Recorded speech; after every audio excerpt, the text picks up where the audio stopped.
آج ہم پڑھیں گے کہ جادو اور نظر بد لگنے کی وجوہات کیا ہیں۔ سب سے پہلی بات یہ کہ انسان کو یہ جان لینا چاہیے کہ جو کچھ بھی ہوتا ہے وہ اللہ کے اذن سے ہوتا ہے، اللہ کے حکم سے ہوتا ہے۔ سورۃ تغابن میں اللہ تعالیٰ فرماتے ہیں ما اصاب من مصیبت الا باذن اللہ ومن یؤمن باللہ یہد قلبہ واللہ بکل شیء علیم۔ جو مصیبت بھی آتی ہے وہ اللہ کے اذن سے ہی آتی ہے، اور جو شخص اللہ پر ایمان لائے تو اللہ اس کے دل کو ہدایت بخشتا ہے اور ہر چیز کو جاننے والا ہے۔ یعنی جب ایسی کوئی تکلیف پہنچے تو انسان سوچے کہ یہ اللہ کے اذن سے آئی ہے، اس کے پیچھے اللہ کی کوئی حکمت ہے، کوئی مصلحت ہے، کوئی مقصد ہے، اور اگر آئی ہے تو اس کو دور کرنے والا بھی اللہ ہی ہے۔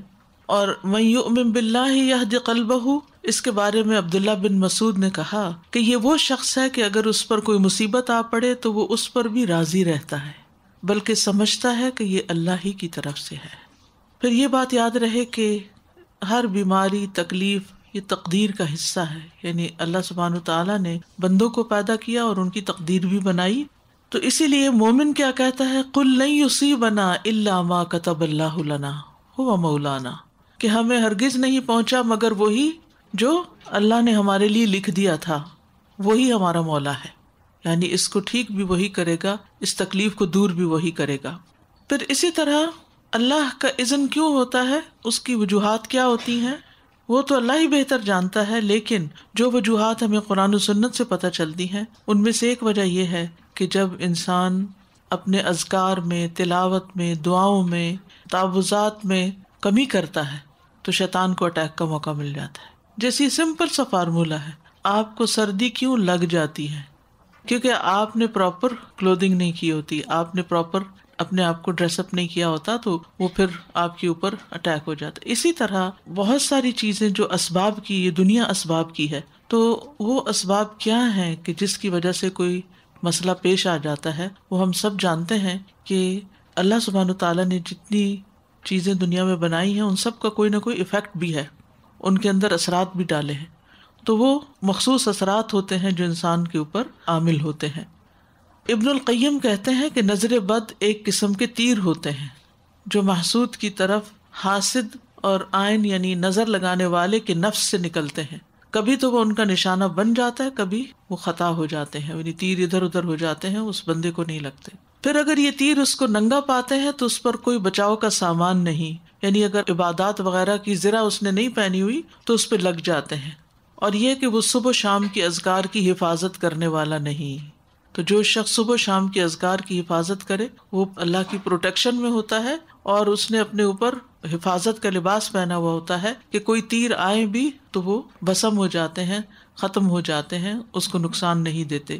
اسی طرح ایک اور وجہ یہ ہے کہ کوئی بھی مصیبت انسان پر امتحان اور آزمائش کے لیے آتی ہے، انسان کو دیکھنے کے لیے کہ وہ کرتا کیا ہے۔ پھر جادو کیوں کرایا جاتا ہے؟ نمبر 1، دشمنی یا حسد، کسی کو ذہنی جسمانی بیماری میں مبتلا کرنا، رشتوں میں رکاوٹ یا بندش ڈالنا۔ کسی نے رشتہ پوچھا، نہیں انہوں نے دیا تو کہا کہ اب ہم اس کا رشتہ بند کروائیں گے، تو وہ دشمنی کی وجہ سے ہوتا ہے کہ اگر ہمیں نہیں دیا تو اس کا کہیں بھی نہیں ہوگا۔ اولاد کی بندش، کاروبار میں بندش، مشترکہ کاروباروں کے حصہ داروں میں پھوٹ ڈالنا، تعلیم و ترقی میں رکاوٹ ڈالنا۔ نمبر 2، انسانی تعلقات میں خرابی، خامند بیوی میں تفریق، والدین اور اولاد میں لڑائی، پڑوسیوں میں فساد، دوستوں میں جدائی، بھائیوں کے درمیان نفرت۔ اب یہ جادو پھیلا کیوں ہے معاشرے کے اندر؟ سب سے بڑی وجہ اس کی جہالت ہے کہ لوگ اس کے شرعی حکم سے واقف نہیں کہ یہ کس قدر نقصان دہ چیز ہے۔ نمبر 2، ایمان اور تقوی کی کمزوری۔ نمبر 3، ان وسائل کی کثرت جو جادو پھیلانے اور جادوگروں تک آسانی سے رسائی پر معاون ہوتے ہیں۔ اب دیکھیے جگہ جگہ وہ لگے ہوتے ہیں، نجومی عامل نمبر فون کے دیے ہوتے ہیں، گلی محلے کے ساتھ بورڈ لگے ہوئے ہوتے ہیں، اور وہ دکان بنا کے بیٹھے ہوئے ہوتے ہیں، ہر کسی کے ایزیلی ایکسیسیبل ہوتے ہیں۔